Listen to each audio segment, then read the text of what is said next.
Shalom chers téléspectateurs, je suis votre serviteur, le prophète Théophile Abraham Daï, pasteur principal des églises missionnaires La Maison de la Vérité. Que donc Dieu vous bénisse. Ce matin, j'ai le privilège de partager avec vous une exhortation intitulée le prix de l'appel. Quand Dieu vous appelle, il y a forcément un prix. Et je comprends que la valeur d'une chose s'identifie par rapport au prix de cette chose-là. Et donc, si une chose qui a une valeur identifiée par rapport à son prix, l'appel, qui n'est pas l'appel de n'importe qui, mais l'appel de Dieu, a aussi et a forcément un prix. Et donc, mon approche sera tout simple, c'est d'aller avec vous dans les Écritures et de relever quelques éléments afin d'édifier tout le monde. Voilà, nous sommes dans Luc le chapitre 9, verset 57. La Bible dit, pendant qu'ils étaient en chemin, un homme lui dit, Seigneur, je te suivrai partout où tu iras. Jésus lui répondit, les renards ont des tanières et les oiseaux du ciel ont des nids, mais le Fils de l'homme n'a pas un endroit où il puisse reposer sa tête. Verset 59, il dit à un autre, suis-moi. Il répondit, Seigneur, permets-moi d'aller d'abord enterrer mon père. 60. Mais Jésus lui dit, laisse les morts enterrer leurs morts et toi va annoncer le royaume de Dieu. Un autre dit, je te suivrai Seigneur, mais permets-moi d'aller d'abord faire adieu à ceux de ma maison. Jésus lui répondit, celui qui met la main à la charrue et regarde en arrière n'est pas fait pour le royaume de Dieu. Père, tu bénis ta parole, tu bénis nos cœurs. Merci pour ce que tu fais dans le nom de Jésus-Christ de Nazareth. Donc ici, la Bible précise que Jésus, donc dans son ministère, il parcourait la Galilée. Là, il partait à Jérusalem. Et chemin faisant, il y a plusieurs personnes donc, qui l'interpellaient. Ici, nous voyons la première personne qui vient et qui dit, Seigneur, moi je te suivrai partout où tu iras. Nous constatons ici que ce bien-aimé-là n'a pas été appelé par le Seigneur, mais c'est lui-même qui est allé vers le Seigneur. Ou du moins, il a senti dans son cœur le besoin de servir Dieu, de suivre Dieu. Et donc, il est allé vers Dieu pour lui exprimer donc ce besoin-là. J'aimerais prendre la chose donc à ce niveau-là.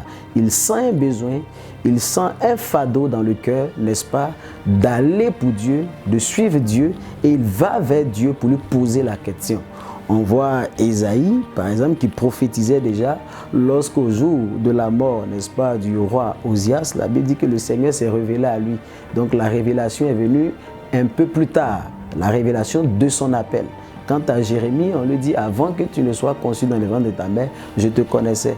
Donc c'est vrai que ce sont deux personnes qui ont été appelées différemment, mais c'est le même Dieu. Donc le même Dieu peut appeler ses serviteurs différemment. Le plus important n'est pas la manière dont Dieu appelle, mais c'est la capacité à entendre, à suivre et à réussir la mission pour laquelle donc Dieu nous appelle. Ici donc cet homme à s'approche du Seigneur, il dit, je te suivrai partout où tu iras. Vous voyez, il a une bonne foi, il a une bonne volonté. Il dit, moi je vais te suivre.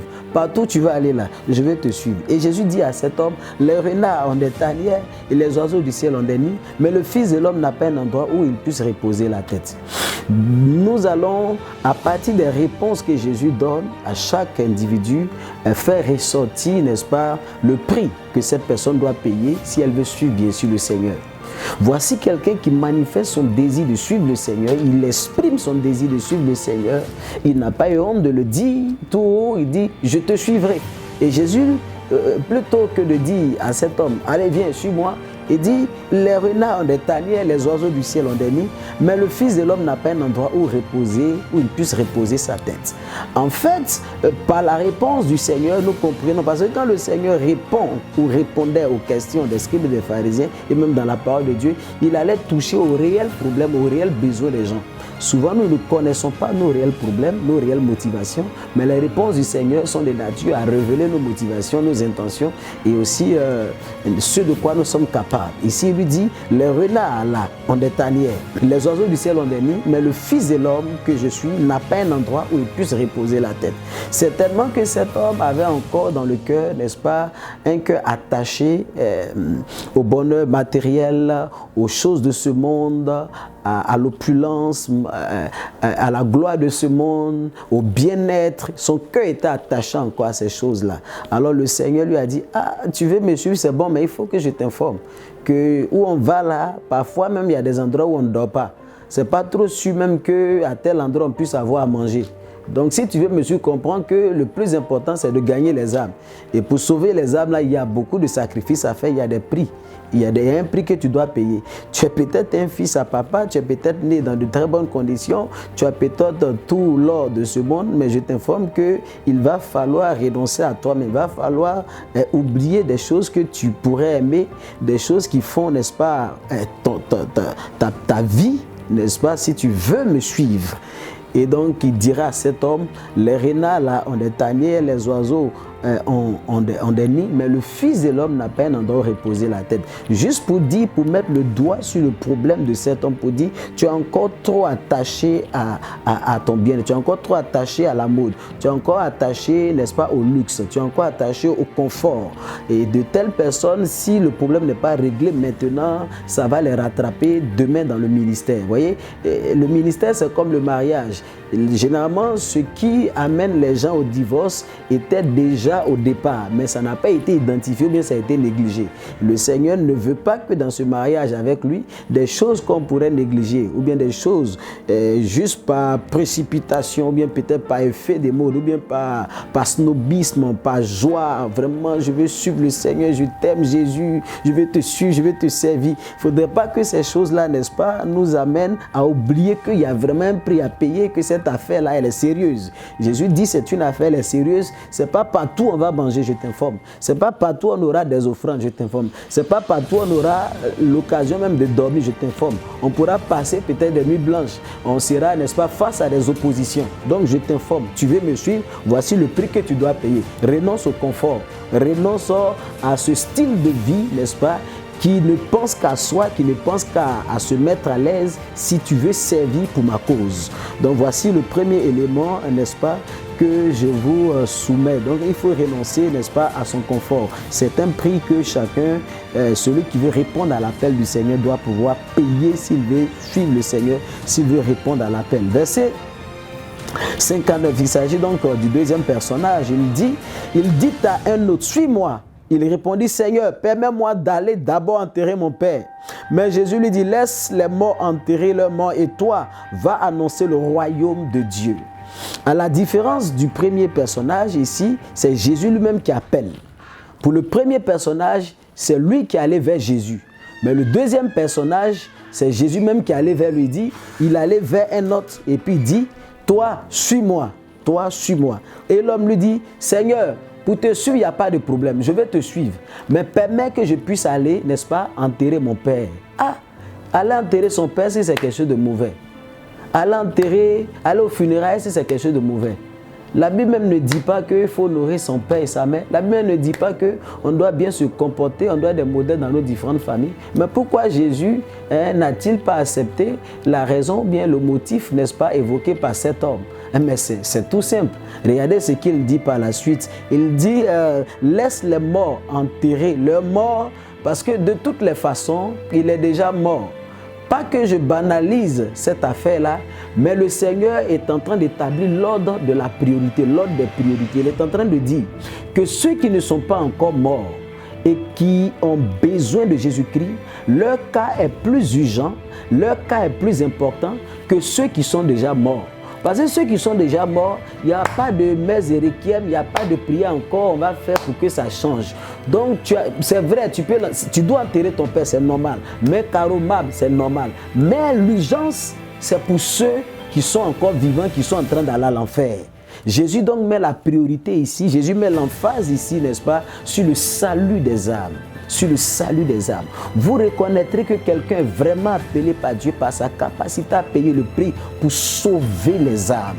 Les investissements qu'il peut consentir pour sauver les âmes révéleront aussi l'authenticité de son appel. Quand on est appelé par Dieu, c'est comme un médecin. Quand vous avez prêté le serment d'Hippocrate et que vous êtes assis à l'hôpital, quand les malades arrivent, vous êtes préoccupé par comment sauver la vie de ces personnes. Les Les cas les plus urgents, mais vont aux urgences. Et aux urgences, c'est vraiment aux urgences. On prend vite soin de vous, vous êtes pris en charge rapidement parce que votre cas est urgent. Jésus est en train de dire à toi et à moi qu'il y a urgence. Le monde est en train de mourir. Plusieurs sont en train de mourir sans connaître le Christ, sans connaître le Fils de l'homme, sans connaître le don gratuit de Dieu, n'est-ce pas, qui sauve l'humanité qui se perd.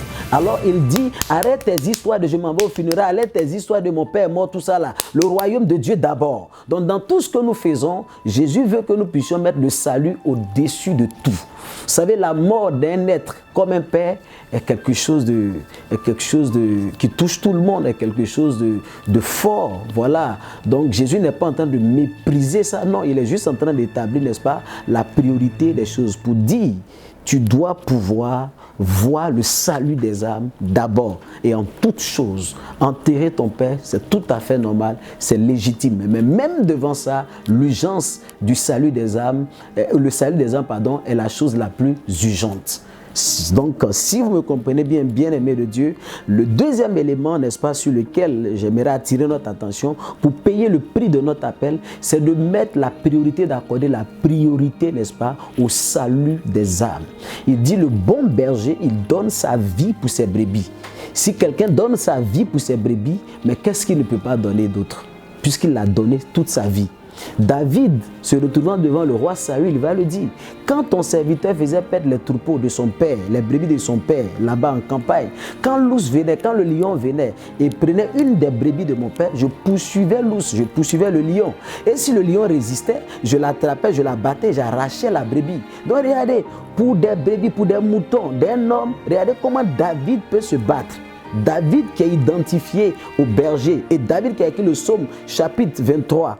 Donc ce même David dit, l'Éternel est mon berger et je ne manquerai de rien. Donc David comprend que quand tu es un berger, tu ne dois pas manquer de quelque chose parce que le vrai berger, il donne sa vie pour ses brebis et il a fait l'expérience quand il gérait les brebis de son père là-bas dans les campagnes perdues de Bethléem. Et c'est comme ça Dieu a vu ce jeune homme. Il dit, mais si quelqu'un comme ça, il peut protéger des moutons. Et il dit, les brebis de mon père, donc il est conscient que les brebis là ne sont pas ses brebis. Et qu'on va lui demander des comptes sur la gestion de ces brebis là. Alors qu'est-ce qu'il fait? Il prend soin de ses brebis. Il s'arrange à ce qu'une seule brebis ne s'égare pas. Comme Jésus laisse 99 pour aller chercher la seule qui s'est égarée. Donc, vous voulez servir Dieu, le prix de l'appel, mettez le salut des âmes au-dessus de votre vie. Au-dessus de vos intérêts, au-dessus de vos familles, au-dessus de tout ce que vous faites. Vous allez voir si le Seigneur va vous abandonner. Les vraies personnes qu'on enrôle dans une armée d'élite, c'est ces personnes-là qui ont fini avec les relations humaines. Et quand on vous amène en formation militaire, c'est de tuer même cette envie de vivre, cet instinct-là. On enlève ça pour que vous soyez disposés et disponibles pour la cause de la communauté, ou bien pour la cause du pays. Bref, vous devez payer ce prix-là, le prix du sacrifice, mais au profit des âmes du Seigneur. Il dit, laisse les morts, enterrer les morts, et toi, va annoncer le royaume de Dieu. Il n'a pas dit de ne pas aller au funérailles, il n'a pas dit si ton père est mort, il ne faut pas aller au funérailles. Jésus n'a jamais dit ça. Jésus établit ici la primauté de l'évangile, de l'évangélisation du salut des âmes au-dessus de toute autre chose. Merci donc de me comprendre. Verset 61, un autre dit, cette fois-ci, ce n'est pas Jésus qui l'appelle, mais c'est un autre qui vient vers lui. Certainement, il a suivi les conversations, alors il s'approche de Jésus. La Bible dit, un autre dit, je te suivrai Seigneur, mais permets-moi d'aller d'abord faire adieu à ceux de ma maison. Jésus lui répondit, celui qui met la main à la charrue et regarde en arrière n'est pas fait pour le royaume de Dieu. Vous savez, à un moment donné de l'histoire d'Israël, nous sommes à l'époque de Josué, il était important que les positions soient clarifiées. Il était important que chacun dise, il est où au juste. C'est comme les temps dans lesquels nous sommes. Vous avez des chrétiens, vous avez des gens qui servent Dieu. S'ils ne vous disent pas, vous ne pouvez pas savoir qu'ils servent vraiment Dieu. Il y a toute une mixture, il y a tout un mélange. Quelqu'un a dit, je suis venu dans l'église, j'ai trouvé le monde, je suis allé dans le monde, j'ai trouvé l'église. Tout un mélange. Et la Bible nous dit que c'est le monde qui doit normalement nous persécuter, mais quand nous regardons, c'est l'église qui persécute le monde. C'est nous qui faisons de la récupération, on se comporte comme les mondains. Jésus dit, si vous n'avez pas une position claire, vous ne lui appartenez pas. Dans tout ce que vous voulez faire, chers amis, puisque mon thème c'est le prix de l'appel, chers amis appelés de Dieu, jeunes cadets dans le ministère et tous ceux qui m'entendront d'ici comme ailleurs, j'aimerais vous signaler ceci. Le prix de l'appel va aussi consister, n'est-ce pas, pour vous à prendre la décision claire et nette de suivre Jésus-Christ de Nazareth. Comme au drapeau, vous ne saluerez que le drapeau de votre nation. Vous ne servirez que votre nation. Vous ne serez loyal qu'à votre nation. Donc, ici, le Seigneur est en train de dire, il n'y a pas lieu de tergiverser, il n'y a pas lieu de regarder en arrière. D'ailleurs, il n'y a pas lieu d'aller dire, je vais saluer mon père, je vais aller dire au revoir, je vais aller dire au revoir à mes amis. Je connais quelqu'un comme ça qui dit, je vais dire au revoir à mes fans, je vais dire au revoir à mes fans, et puis dans dire au revoir à mes fans, finalement, on n'est pas sorti de cette affaire. Donc, on ne dit pas au revoir au péché. Le péché, ou bien Satan, il constate qu'on est parti. On ne dit pas, Satan, je m'en vais, il constate que tu n'es plus là. C'est dans, non, j'ai reparti dire à mon ancien là, j'ai dit à mon ancienne là, j'ai parti là-bas pour leur dire que bon, je ne suis plus. Ils n'ont qu'à constater que le changement est là. Quand on est converti, ça se constate. Les gens voient, il dit que les hommes, Matthieu chapitre 5, que les hommes voient vos bonnes œuvres et qu'ils glorifient votre Père qui est là-haut. Que votre lumière luise ainsi, afin que les hommes, en voyant vos bonnes œuvres, dans vos comportements, puissent glorifier le Dieu invisible, mais visible, rendu visible par vos œuvres. Donc, la conversion doit être constatée. Le Seigneur a besoin de convertis. Quand ce n'est pas des convertis qui prêchent l'évangile, quand ce n'est pas des disciples de Jésus qui prêchent l'évangile, il y a trop de catastrophes, il y a trop de mélanges. Mais quand des convertis, quand des gens qui ont été à sauver et qui sont conscients de leur salut, qui sont vraiment sûrs de leur salut, de leur attachement au Seigneur, sont enrôlés dans l'armée du Seigneur, leur détermination est réelle. C'est pas aujourd'hui on est chrétien ou bien pasteur, 2 mois après on n'est plus, c'est pas non. Vous sentez la constance, c'est important. Jésus a besoin d'hommes et de femmes constants. Il a besoin de soldats constants, pas des gens qui vont changer d'avis ou bien de veste au gré de leurs humeurs ou bien au gré de la situation, mais des gens qui sont là. Je l'ai choisi aujourd'hui, je reste avec lui. J'ai décidé de suivre Jésus, je le suivrai jusqu'à ma mort. Et si dans le monde païen, nous voyons des hommes, nous voyons des femmes qui peuvent rester attachés à des visions mondaines jusqu'à leur mort, je dis non. C'est que l'Église et les chrétiens devons faire plus que cela. À l'image de notre Seigneur Jésus-Christ, qui a cru dans cette vision de sauver l'humanité, qui allait jusqu'au bois infâme, nous devons pouvoir porter notre croix, accepter la souffrance, accepter le mépris, accepter le rejet. On n'a pas le droit, n'est-ce pas, de tourner le regard en arrière. On doit regarder au Seigneur, regarder à la mission pour laquelle il nous a appelés. Donc dans ce 3e point, je vais juste faire ressortir l'élément déterminant qui est, il faut être déterminé, il faut être résolu, il faut être constant, il faut regarder à l'objectif. Si Dieu vous a appelé, vous devez regarder à l'objectif. Si vous tergiversez, le diable va vous avoir. Si vous êtes clopé en clopant, le diable va vous avoir. Et c'est pourquoi Josué a dit, choisissez qui vous allez adorer maintenant. C'est quel Dieu vous allez servir. Le Dieu des Amoréens ou bien le Dieu qu'ont servi vos pères. Le Dieu de Moïse, le Dieu d'Abraham, c'est lui que vous allez servir.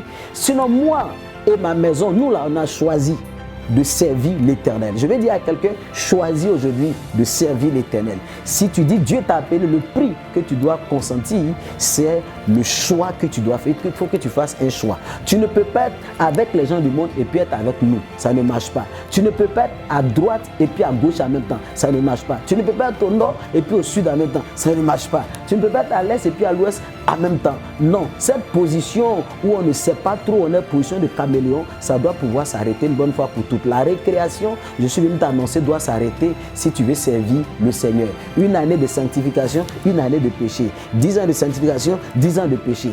Cette instabilité, cette courbe en dents de scie doit pouvoir s'arrêter parce que le Seigneur a besoin d'hommes et de femmes résolus. Le prix de l'appel, tel est le thème qui a donc retenu notre attention. Que le Seigneur vous bénisse abondamment et que sa grâce se repose sur chacune de vos vies dans le nom puissant de Jésus-Christ de Nazareth.